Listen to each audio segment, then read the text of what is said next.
We are Two Guys Playing Zelda, and you can follow us on Twitter at Two Guys Play Zelda or email us at twoguysPlayingZelda@gmail.com. This is part 3 of the Goron Mines, and in this part we're actually going to be pretty busy. We're about to get the dungeon treasure, and we're also going to get the compass a little late. We like to start off big in our videos. And we'll get the compass and we'll get the big key as well, so we actually kind of load up on the dungeon We get the items. last shard. We don't get the, actually yes, we do get the big key. Yeah, but we get the last shard to get the to big complete key. the big key. Yeah. It's weird too that we get the compass very late in this dungeon. They can Triforce shards now. Oh, no. Oh, I'm trying to block that out of my memory. At least this quest is only 3 of them. No, I know. Man, don't get me started on Little Laker. But yeah, we get the hero's bow, and as we kind of mentioned on part 2 of our walkthrough, it's nice to get it. It's only the second dungeon out of 7 or 8. Is it called the hero's bow in every game? Because I know it's called Majora's Mask. Yeah. This one, I don't think it's a hero's bow in Ocarina of Time. I'm not sure. Because technically at that time you weren't even the hero of time yet until after the game. Ooh, that's a very good point. Yeah. So I think after that, man, this is Woo! Man, this is all we're getting ahead of ourselves here. Wow. Big time. That was we're confusing ourselves now. But no, I know what you're saying. I was not hero using- time came after the Ocarina of Time. I was certainly not using the bow like a hero there, trying to shoot that arrow. I'm glad this game didn't have a shooting gallery. Yes, it does. Ooh, it may. Ooh. There's got to be some kind of shooting game somewhere. Well, I'm glad I haven't played it. I don't remember it though. Well, if it's anything like trying to shoot that stupid rope, I'm going to fail horribly.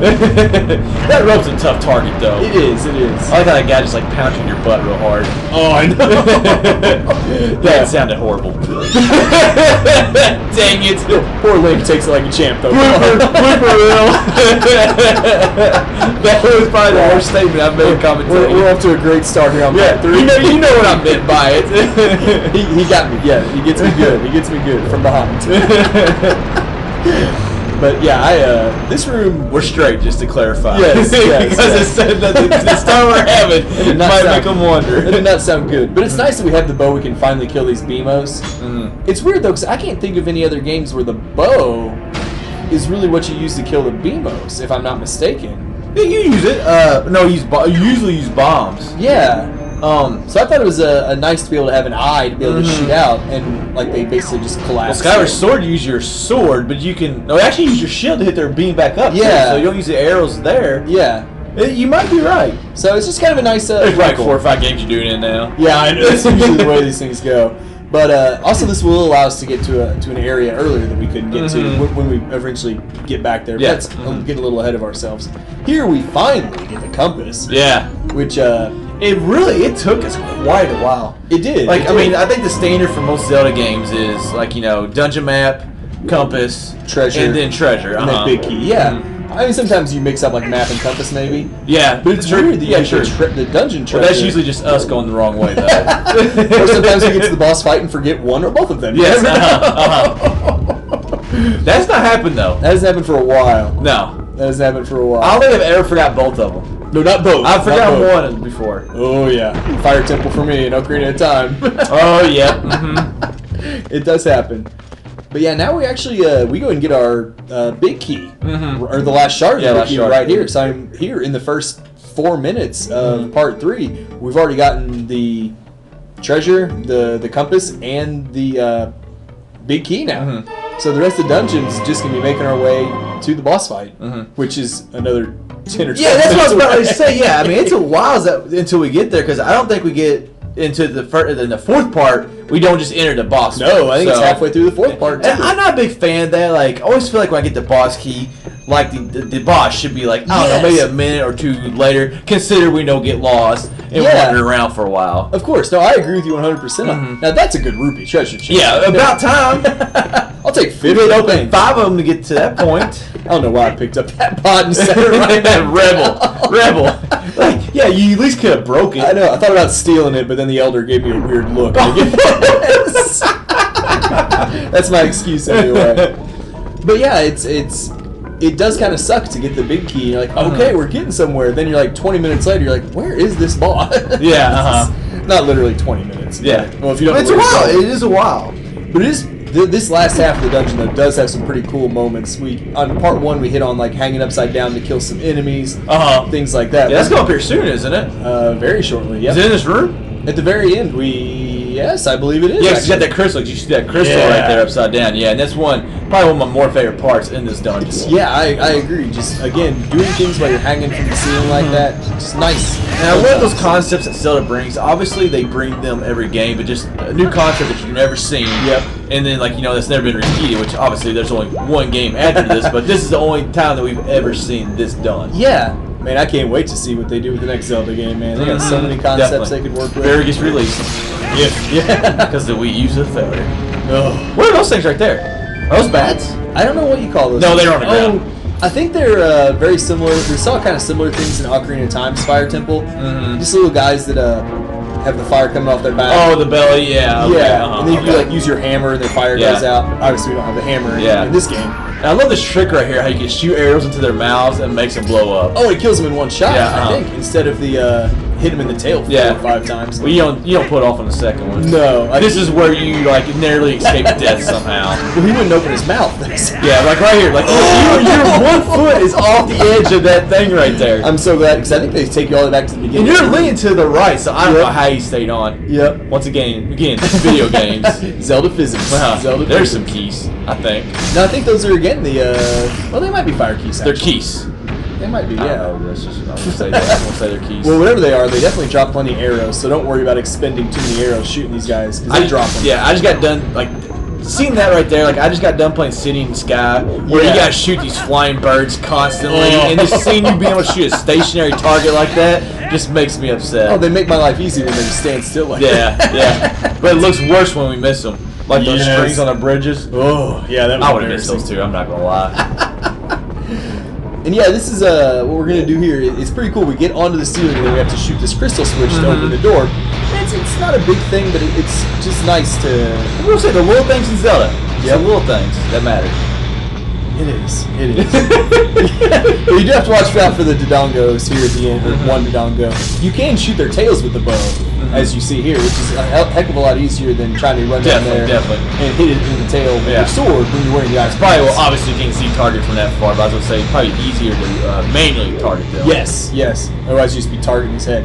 And when you do target with your bow, I like how it switches back to the upright view. We were talking about that, huh? Yeah, just upside down. Great change of One of my more perception. favorite things in this game is just that little simple concept right there. And then just drop right down and head on. Genius. But it's cool how I just love how they switch your view for that. And if you wanted to, you could turn around and look back at the rest of the dungeon with an upside down, not the rest of the dungeon. Why didn't you do that? It'd be a great picture opportunity. It would have been. Hey, upside down view of. Goron Mines. I'm walking on the ceiling.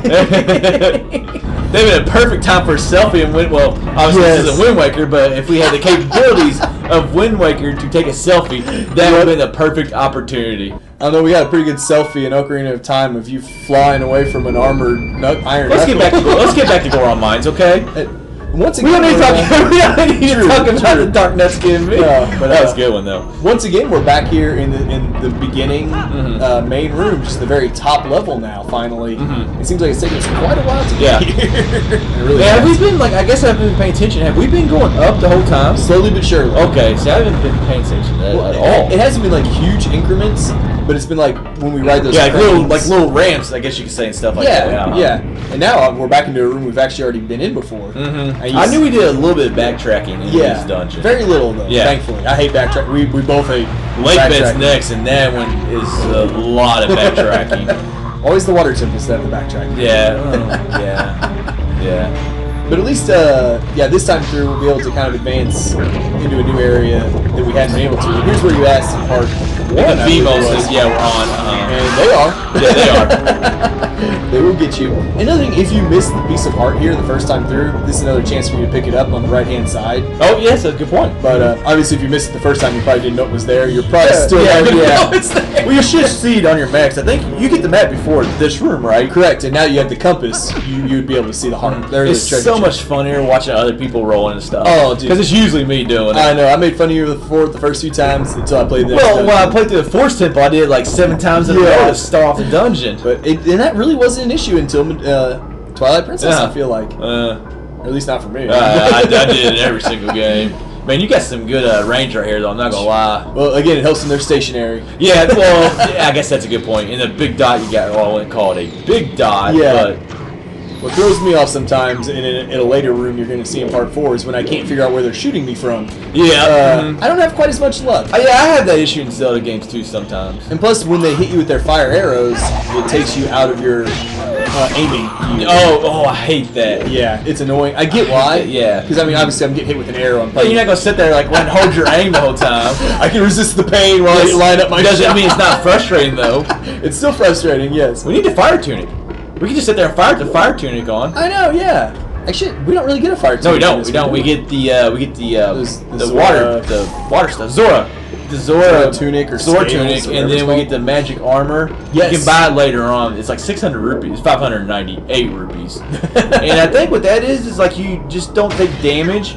Oh. But for every second you wear it, it takes a rupee or something like wow. that. But if you use it at the end of the game, Then who cares? and you got like 900 rupees, I mean, you can wear it. I'm not going to do the math here on commentary. Yeah. I work with numbers all throughout the day. I'm not going to do it right now. And this is pretty cool right here. Like, this area is where we had a small key down there before, but we couldn't move that BMOS. Now that we finally got our bow and we're back to this area, we can shoot the BMOS and come up to the upper level and get to this back area of this room that we hadn't been able to I explore wonder if you before. could get under his, well, I guess it's not a laser, but like his beam. Like, I wonder if you could get under that, like when you don't have the arrow, if you could get under that and still pull it out. It's like, it's shooting at an I don't angle. know. So I just wonder, Well, it's weird, because when you shoot his eye, like he kind of collapses down into his body a little bit. I wonder if that. It'd be fun to try. Yeah, I'm just thinking about the angles and stuff. Because you should be able to get close enough that he can't hit you. Yeah, I mean, just We say that, probably I don't know. not. Again, Zelda physics. I don't know.